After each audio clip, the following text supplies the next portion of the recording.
Ladies and gentlemen, put your hands together, start clapping right now for your next comedian, Mr. Bryan Vokey.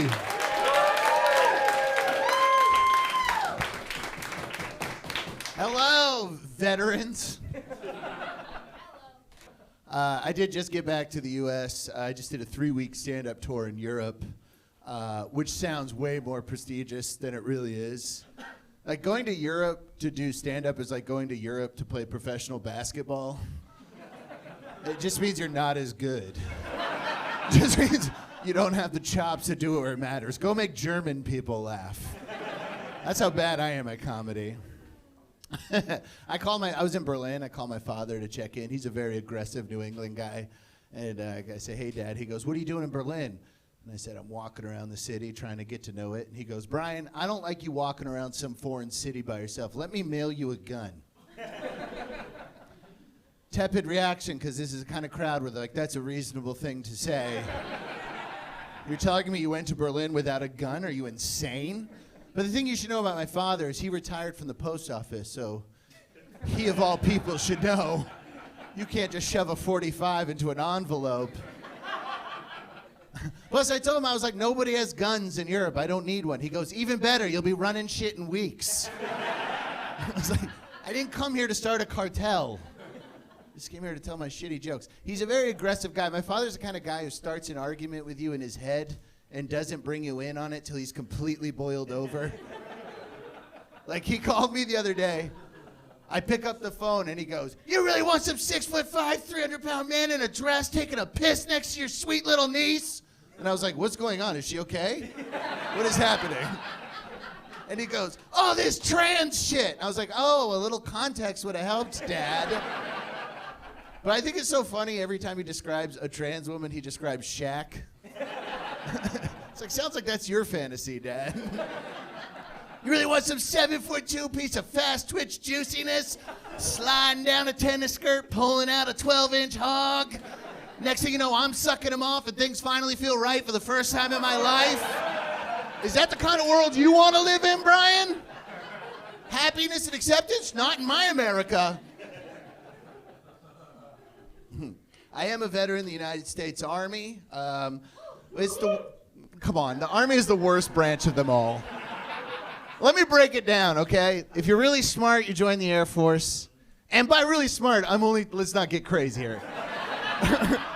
I'm talking about in the pool of people who join the military.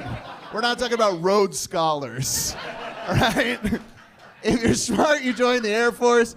If you're still kind of smart and horny, you join the Navy. If you had no dad or too much dad, you join the Marines. There was a heavy dad, either whole or weight. And then the Army, you know that thing in your kitchen sink that catches all the shit and you bang it on the trash can? That's the Army. It's the most end-up fucking place you could ever be. It's like the judge was like, this will make the DUI go away, so I'm here. I loved drill sergeants. That was my favorite part of being in the military. They're so funny. Because when you go to basic training, you're so scared that they're the most squared away soldiers. They're going to fucking turn you into a They're just alcoholic cokeheads they get moved around like priests, the drill sergeants. And they're very funny because they're drunk. But you can't laugh at them because it's the military. It's so serious. But they're so funny. But like, okay, so when I was in basic, I was in 2003. And you know, when you're in basic training, they don't give you any news, right? Like, whatever they decide to tell you, that's how you get news. You're completely cut off from the world. So in 2003, the Supreme Court legalized sodomy. You know what I'm talking about? Ass sex, non-reproductive sex. So this is the news they decided to give us. They pull us to formation in basic training, and the drill sergeant walks in. He goes, "Good news, homos!" I was like, "Oh, what's happening? That's a mixed message." There's good news, homos. The Supreme Court just legalized sodomy, so that shit you've been doing in the middle of the night's finally legal. And then he just walked away. That was my newspaper. Johnny Cash died when I was in the military, and they pull us and they go, "Who here likes Johnny Cash?" I raised my hand. He goes, "He just fucking died. Get over it." And I laughed because that's hilarious, right? And he heard me laugh, and he turns around and he goes, "Oh, you think I'm funny? Does that mean you want to fuck me?" And And I was like, I'm from the woods of Maine. I don't know how to deal in this environment. Like, what's the right answer? Am I supposed to go harder? Be like, hell yeah, I'll fuck the shit out of you, bitch. And they're like, promote this guy. He's got leadership capabilities. I hated the military. I hated it. I mean, I get free Denny's every Veterans Day. Don't worry about it. But I hated it. I hated it. I mean, were the pancakes worth it? I don't know. I hated the military. I was trying to get kicked out. I'm old enough. I was in during Don't Ask, Don't Tell. And if I don't know if you guys know about this policy where it was like, don't ask if somebody's gay and please stop telling me I'm gay every 5 seconds. But like, I thought the Don't Ask, Don't Tell, I thought this was like a game show challenge where I was like, if I can get them to ask me, I get to go home, right? So I went to this is how old this story is. I went to a store and I bought paper pornography. I looked for I was like, I need the gayest porn I can find. I'm trying to get some questions asked, you know? So I got this magazine called Aussie Blue Boys.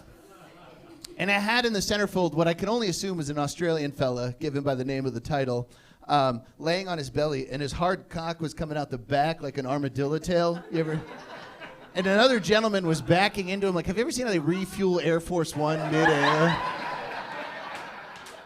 This guy was backing into him. I was like, this is fucking perfect.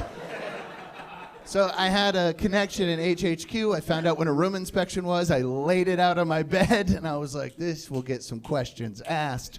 And the drill sergeant walked in, and he goes, what the hell is this? And I was like, that's almost there. I was like, any other questions? And he's like, what, are you gay now? I thought streamers were going to fall from the ceiling. I thought a leprechaun was going to come in with an honorable discharge, but instead he just made me do push-ups. He kicked me in the ribs. I did 2 more years. But I did eventually... I did eventually get out. They said I had a personality disorder. They said I had They said I had oppositional defiance disorder. They said I was so disagreeable, it's a disease. I was diagnosed an asshole by an army doctor. The thing about oppositional defiance disorder is it's a real tough one to argue your way out of. So the more you disagree, the more it looks like you have it. Like the IG, he was like, we're going to have to cut you loose there, Vokey. And I said, why? He goes, you have a terrible attitude. I think you have oppositional defiance disorder. And I was like, I don't think I do. He's like, are you listening to yourself? I was like, oh, Magic Man says I have something. Now I have it. Suck my dick. Fuck you. And he's like, there's the defiance. Poof. Honorable discharge, though, so you're all still very Falcon welcome. What branch were you in? Marine Corps. Marine Corps? Too much dad, too little dad? Too little. Too little dad?